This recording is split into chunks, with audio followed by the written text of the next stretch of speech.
Depression একটা অন্ধকার ঘরের মতো, যেখানে আলোটা কমে যায়, শ্বাস নিতে কষ্ট হয়, আর সব কিছু ভারী লাগে। কিন্তু মনে রাখবে, অন্ধকার যত গভীরই হোক, আলো কখনো নিভে যায় না। শুধু সময় লাগে তা চোখে পড়তে। ডিপ্রেশন মানে আপনি দুর্বল নন, বরং আপনি দীর্ঘ সময় ধরে কঠিন লড়াই চালাচ্ছেন। অন্যরা যা সহজে সামলায়, আপনি তা প্রতিদিনের যুদ্ধের মতো লড়ছেন। জীবনে যেই কষ্ট আসুক, সেটা কখনো চিরদিন থাকে না। যেমন শীতের পর বসন্ত আসে, তেমনি দুঃখের পরেও আনন্দ ফিরে আসে। আপনার জীবনও আবার রঙিন হবে, এটা নিশ্চিত। মনে রাখবেন, আপনার অস্তিত্ব একটা বিজয়। আপনি এখনো লড়াই করছেন, মানে আপনার ভেতরে অসাধারণ শক্তি আছে। ছোট্ট ছোট্ট জিনিসে আনন্দ খুঁজুন।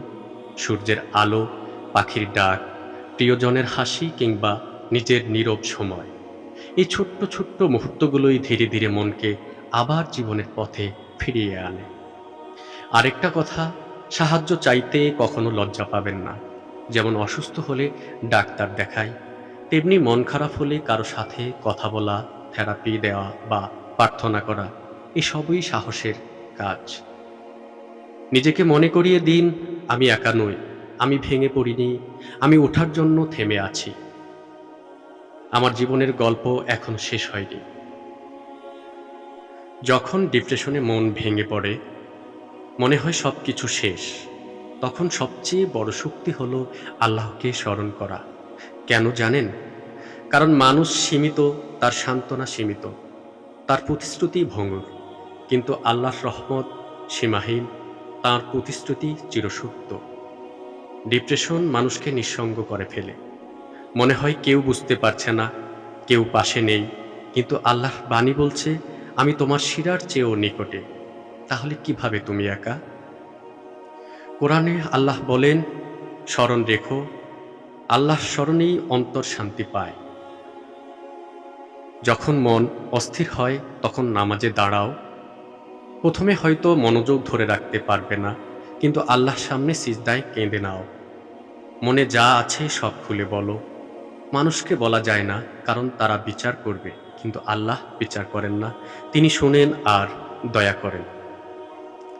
ডিপ্রেশনের সময় দোয়া হলো সবচেয়ে বড় আশ্রয়। তুমি বলতে পারো, হে আল্লাহ, আমার দুঃখ, আমার কষ্ট, আমার একাকিত্ব সব তোমার হাতে সঁপে দিলাম। তুমি আমার অন্তরকে শান্তি দাও। মনে রেখো, ডিপ্রেশন আসলে আল্লাহর কাছাকাছি ফেরার একটা আহ্বানও হতে পারে। এটা হয়তো তোমার জন্য একটা ইশারা যে জীবনের ব্যস্ততায় তুমি তাকে ভুলে যাচ্ছিলে।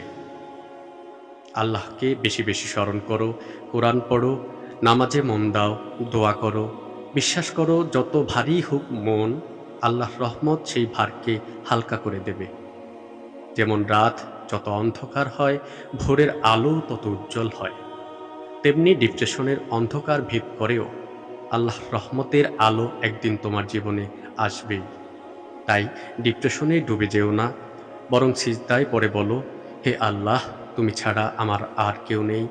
এবং নিশ্চিত থাকো যে আল্লাহকে স্মরণ করে সে কখনো একা থাকে না।